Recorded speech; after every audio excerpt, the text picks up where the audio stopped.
Right, so as Israeli atrocity ramps up in Lebanon and news broke that the order to level 6 residential blocks in southern Beirut came from Netanyahu whilst he was at UN headquarters in New York, war crimes being ordered from within the UN itself, as that in effect has been, given the death toll of innocent lives in order to take out Hezbollah's leader Hassan Nasrallah, support for Lebanon has been vocalised by both Iran and the Houthis in Yemen, both of whom have pledged now to send troops to Lebanon to take on Israel, as Netanyahu continues to essentially overreach himself, starting more war than his nation can possibly handle, hoping to drag in the US into the fray, forcing their hand as much as he can.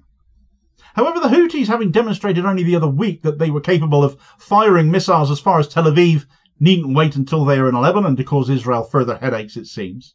And in what would appear to be an assassination attempt of their own, they have claimed responsibility for targeting Ben Gurion Airport just outside of Tel Aviv as Netanyahu was returning from the US.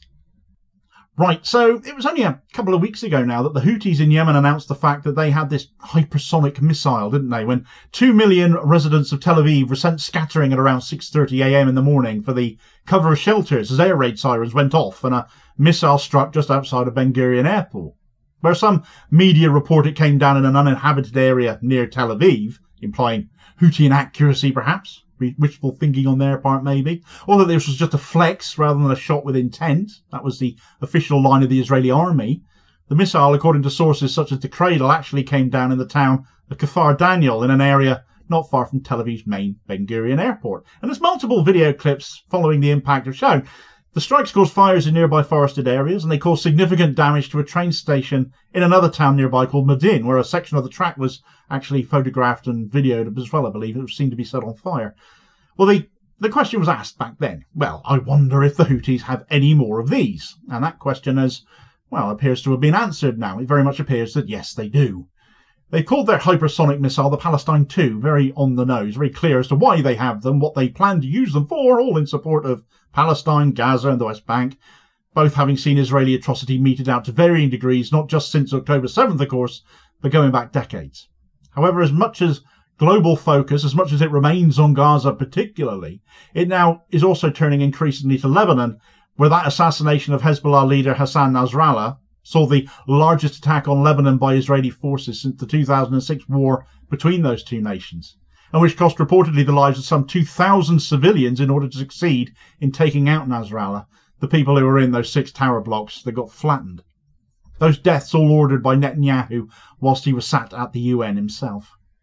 Well, the Houthis have fired another one now, this one apparently directly at Ben Gurion Airport in Tel Aviv, all as Benjamin Netanyahu was coming into land following his trip to the United States to address the UN, where a great many of the delegates, of course, walked out, and after which he apparently ordered that Lebanon attack and the assassination attempt on Nasrallah, which proved to be successful. The lives of the residents of those 6 apartment blocks, apparently a price Netanyahu was willing to pay to achieve that. Here's an excerpt from Al Jazeera detailing this attack by the Houthis now, though. The Yemen-based group's military spokesperson says it launched an attack on Ben Gurion Airport during the arrival of Israeli Prime Minister Benjamin Netanyahu. There was no immediate reports of damage or casualties. Netanyahu was returning from the United States after addressing the UN General Assembly. The Yemeni armed forces, along with all the honourable and free people of the nation, continue to respond to the crimes of the Israeli enemy, and will not hesitate to raise the level of escalation in response to the requirements of the stage and participate in the defence of Gaza and Lebanon. These operations will cease only after the cessation of the aggression against Gaza and Lebanon.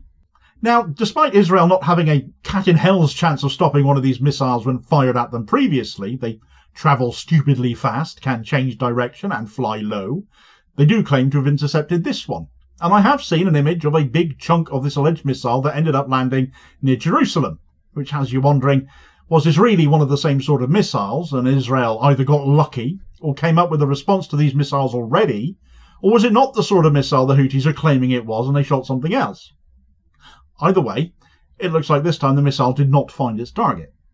Certainly sirens went off at the airport, all timed to coincide with Netanyahu's return from the US. We know Netanyahu and his entourage had landed whilst the sirens were going off, because video footage from the Associated Press showed members of his staff seeking cover. And of course, Houthi spokesman Yahya Sarri, as ever, took to the cameras at the Ansar Allah Media Centre in Sana'a to detail what had been done. He said, In response to the crimes of the Zionist enemy in Gaza and Lebanon, the missile force in the Yemeni armed forces carried out an operation targeting what Israel called Ben Gurion, Jaffa Airport, during the arrival of the criminal Benjamin Netanyahu. The operation was carried out using a Palestine II ballistic missile. The Yemeni armed forces, alongside the honourable and free people of the nation, will continue to respond to the crimes of the Israeli enemy and will not hesitate to raise the level of escalation in response to the requirements of the ongoing stage and to participate in defending Gaza and Lebanon. He certainly wasn't claiming the action was a success, and the Houthis generally do when they find their target. I suppose there's an argument after the last hypersonic missile was fired at the same general area, just outside of Ben Gurion Airport, this time at Ben Gurion Airport. Israel may have beefed up defences around the airport, hence their success this time. It is reported that also that rather than Iron Dome defences bringing it down, the defence system most of us have heard about by now, it was Israel's Arrow defence system instead, which is more long range, that succeeded in stopping the missile this time. But regardless of the outcome, once again the Houthis have fired long range towards Israel, deep into their territories, successfully, and they couldn't do that before they had the Palestine II. So it appears Israel managed to finally bring one of these things down. Seems to be the most likely explanation. Whether they can do that repeatedly, especially if more were to get fired, I still have my doubts, especially since reports are that the piece that fell near Jerusalem comes amidst a claim from the Hindustan Times that the rocket came down because Israel managed to knock a piece off of it rather than out and out destroy it.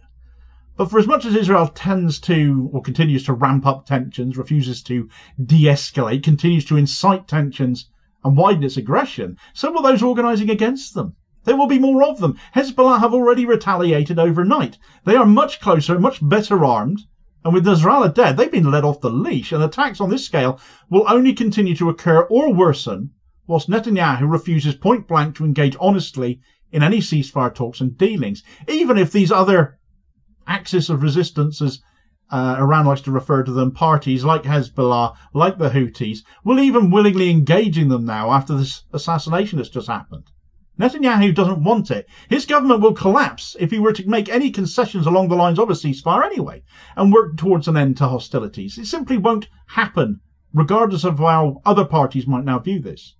Things are just going to sadly continue to escalate for as long as Israel has the means to do so, which means for as long as the US continues to provide the means for them to do so. So matters will continue to keep on deteriorating because there seems little sign of the US stopping it, especially when both Joe Biden and Kamala Harris have praised the assassination of Nasrallah, whilst completely forgetting to condemn Israel for killing 2,000 innocent people in the process. For more on the Houthis' new hypersonic capabilities, I went into more detail on that in this video recommendation here. Missiles Israel were completely sidelined by, unprepared for, couldn't handle, and it makes me think they really did get lucky on this occasion. Check it out as your suggested next watch, what the Houthis may still be able to bring to bear if they have more of them, and I'll hopefully catch you on the next vid. Cheers folks.